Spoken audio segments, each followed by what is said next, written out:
Hi, this is Elliot Haspel, and welcome to another edition of Best Practices Weekly. Today we're going to be talking about using higher order questioning skills in reading, and this comes from an article on The Reading Teacher.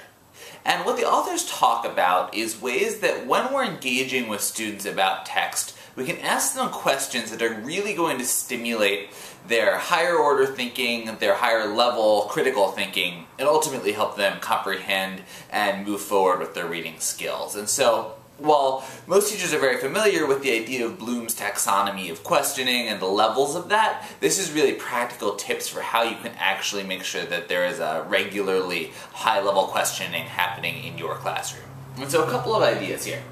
First, model exemplar responses for students. What this means is that when you start talking about higher order questioning skills with students, when you start asking them these tough questions, they might start off by giving you one or two word answers. They might not have any answers at all, and that's okay. What you can do as a teacher is model. So, say that you're talking about the theme of friendship and whether you can be friends with someone who you don't always agree with. And if you ask the student, can you be friends with someone you don't always agree with? And maybe they just say yes, or I don't know.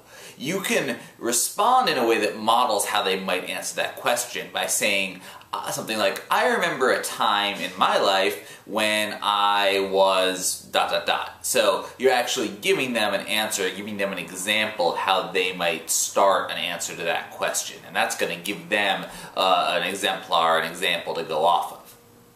Next, be sure you prompt with follow-up questions. So, students will often again give you these sort of simplistic responses at first, so be ready to just push them forward. Things like, tell me more about that. Can you give me a specific example? Say more about that in more detail. Just these simple, gentle prompts that help sort of force students to go a step beyond what they necessarily would begin with. For next, provide sentence stems, and this is especially a tip for English language learners. And so go back to the friendship example, if that's a theme you're working on and you want to ask questions about it.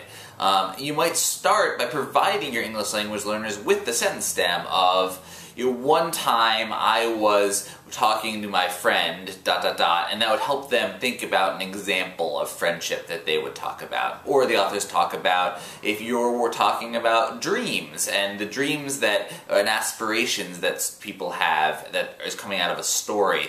You might give ELL students a sentence for a starter that says, one dream that I had was ... or I follow my dreams when ...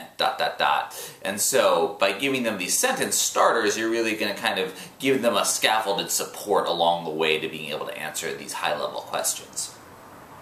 Next, collaborate with other teachers, and this of course varies based on your particular school's context, but the authors talk about many cases where grade levels will come together once a week and think about what are the common texts we're reading, either in the anthology or novel that we're all reading as a grade level, and what are some really good high-level questions that we can come up with for this book, so if you're all reading Shiloh, for example, what sort of questions could you come up with about that book that would be good to go back to your students with? And by collaborating, you're obviously getting more minds in there, you're sort of sharing the load. And you can also think about doing cross-grade level collaboration. So work with a teacher who's older or younger with you than in terms of the grade level, and think about what sort of themes come up in books that you're reading, and how can we ask questions about those in my class to sort of get students ready to be able to deal with those kind of themes.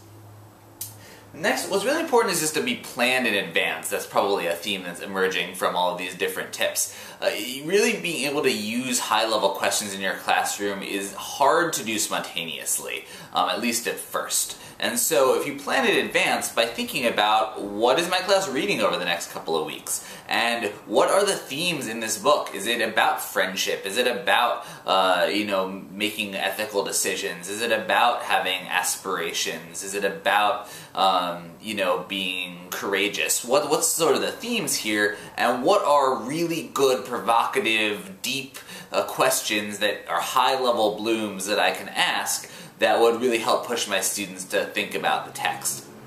Also, have your follow-ups planned. Whether something as simple as tell me more about that, or whether it's something more specific, like, can you give me an example from your life? Just if you've got those in your back pocket already, then you're not going to have to struggle if students give you an answer that's sort of a one-word answer or just kind of look at you blankly. And lastly, the other tip that the authors give is don't give up. That sort of helping students, especially elementary school students, be able to engage with and answer high-level questions in reading is a difficult thing, and it's going to take students a while to get it for some students. It could take months before they really start answering fully. But that's okay, that's normal, and students will get there if you are patient, if you use these best practices, and if you just let them know that you believe that they can do it. So really be patient as students are developing this, because it is a very important but also very difficult skill for students to be able to do. So thanks for watching, and happy teaching!